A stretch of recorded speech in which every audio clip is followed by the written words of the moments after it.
Hello lords and ladies of the realm, MrAshleeD here, and I am back.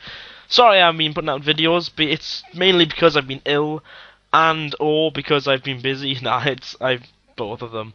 I've been ill and then I've been busy afterwards. I just haven't had time to record any videos. But now I'm doing my top 10 scary games from my last video of Horroctober. After this, everything will be resuming back to normal. My Super Meat Boys will come back out and all that stuff. So, coming in at number 10 then, is Alone in the Dark. Alone in the Dark came out in 1992 and is widely considered to be the first 3D action-adventure survival horror game ever, and so it paved the way for many more games of this genre. Although looking back now, there's nothing that scary about the game, but when I first played it, at the age of about 6 or 7, it was the most horrifying experience I've ever had. Many games are scarier than this, but due to the fact it was the first of its kind and has paved the way for so many games, it allows me to put it at number 10. I would give this a gameplay rating of 6, a scariness rating of 3, and a replayability of 5. Coming in at number 9 is Condemned Criminal Origins. Condemned Criminal Origins is a first-person survival horror where you play as Ethan Thomas, as SCU investigator. The basic plot lines: there are psychopaths and criminals everywhere, and someone has been murdered, and the main culprit is someone called the Matchmaker, which of course you must hunt down. The game itself is full of tension and atmosphere that will make you hate looking around every corner or going in any door. So this for me earns a gameplay rating of 7, scariness of 7, and a replayability of only 2. Due to the fact that once you've played it once, unless you're really in the mood to play it, I doubt you're ever going to play it ever again, so only a 2 for that. Coming in at number 8 then is Doom 3. Doom 3 is a remake of the original Doom series and is set in the same timeline. The premise of the game is much like the other Doom titles: pass through levels whilst trying to stay alive from the onslaught of enemies coming your way. The game implements a lot of darkness throughout its levels, which gives it a very eerie feel to them, especially when no enemies are around, which makes you wonder, is it scarier with or without the enemies actually there? Gameplay wise, I'd give this about a 6, scariness 5, and replayability a 7. This game is actually very fun, and once you've played it once, you're probably going to play it again, even if you've completed the entire story. Coming in at number 7 is Dead Space 1 and 2. The Dead Space series is a third-person survival horror game. The game follows Isaac Clarke, who is a ship engineer who must fight through various spaceships filled with necromorphs, which are undead sort of mutilated zombie human thing corpse. The enemies in this game have to be fought strategically, and not just do that "I got a gun, shoot him in the head" routine that many would probably normally do in these circumstances. These enemies adapt and attack you based on which limbs you cut off. That, along with scary noises and eerie scenes, make the series a very scary one indeed. Gameplay for this series then would be an 8, scariness a 7, and replayability of a 5. Once again, it's fun, but once you play it the second time, it just doesn't cut it. Hitting number 6 then is the Penumbra Series. Okay, we're getting into the real underwear-destroying games now. Penumbra, developed by Frictional Games, is a terrifying survival horror game played in a first-person perspective.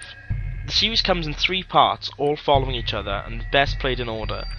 The game emphasizes your use of stealth as the weird alien baby-looking things try and kill you at every corner. This game implements everything you know about horror games: jump scares, tension, scary ambient noises, and terrifyingly low lighting. Playing through the Penumbra series is sure to make you wet yourself a little more than once. The gameplay for this would be a 6, scariness a ready 8, and replayability 6.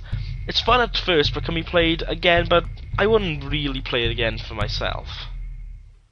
Coming in at number 5 then is Resident Evil. The Resident Evil series has always had mixed reviews, with people saying it is and it isn't scary. Well, here's my opinion. Resident Evil is one of the first survival horror games, and the first game did it well, giving chills and making me scream more than once, made it quite a horrifying game. The remake, however, on the GameCube was terrifying. I almost crapped my pants at least 100 times playing through it, and when I gave up and cried, I watched others playing, and even jumped watching them. Gameplay then would be between 5 and 8, depending which game you play. I'd say playing number 5 would give me a 5. Playing number 4 or 1 remake would be an 8. Scariness again from 2 to 8, probably in the same order as before, and replayability of all the Resident Evil games would be a firm 7. Okay, at 4 then we have Fatal Frame 2. Although I've never actually played this game, what I've seen is horrifying. Having ghosts coming out of nowhere and scaring the living crap out of you was never a fun thing, especially when they're little girl ghosts, which are my only weakness. The story revolves around you being a house with a camera taking pictures of ghosts, which can come from anywhere. The crawling lady scene is infamous amongst players, and I'm sure it has caused some underwear destruction in the past. Gameplay, from what I have seen, would be an 8, scaring as a hefty 9, and replayability of 7. At number 3 then, we have the Fear series. Where do I begin? First person shooter, survival horror, pure death on screen? That pretty much sums Fear up. With the first, in my opinion, being the most scary, having eerie moments crop up now and again, and general jump scares terrifying you, makes this game a tense one to play. Although you have a gun which you will start instinctively shooting at anything that appears when you hear a noise. These games are a horror to play and a big recommendation for you horror fanatics. Gameplay then would be a big 9, scariness 7, and replayability being an 8. Running up for the top spot on my list, number 2, is the Silent Hill series. Silent Hill, it is horrible. Not in the sense of the actual gameplay, but how scary it is. It is bone-chillingly scary and tense, and every adjective available for wanting to stop playing and curl up in a ball to sob. With the series continually being scary due to the obscure camera angles, chilling sound effects and lack of lighting, along with the creepy enemies in this game, it gives it a feeling of that you are never safe. You can never pick up your pace in these games, you always take it slow. Aside from that, it was one of the first of its kind, being survival horror, and the aspects of the first game are still seen in games today. Hats off to it.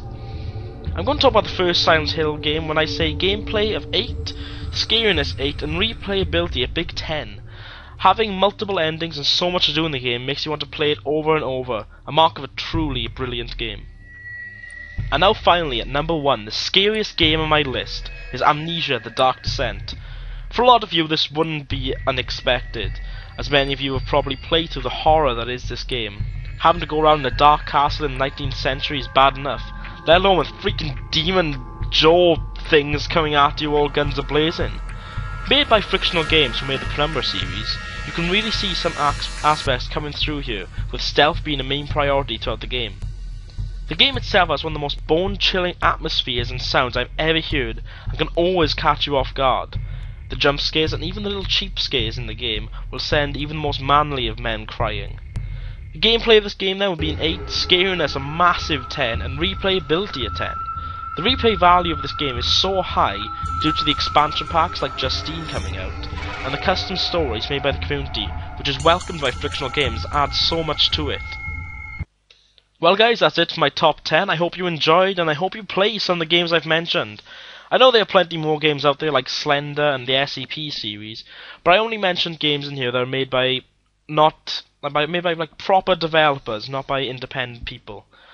So I hope you enjoyed. Please download some of these games. They're all brilliant, and I hope you liked. Please subscribe if you did, and I will see you next time, everyone.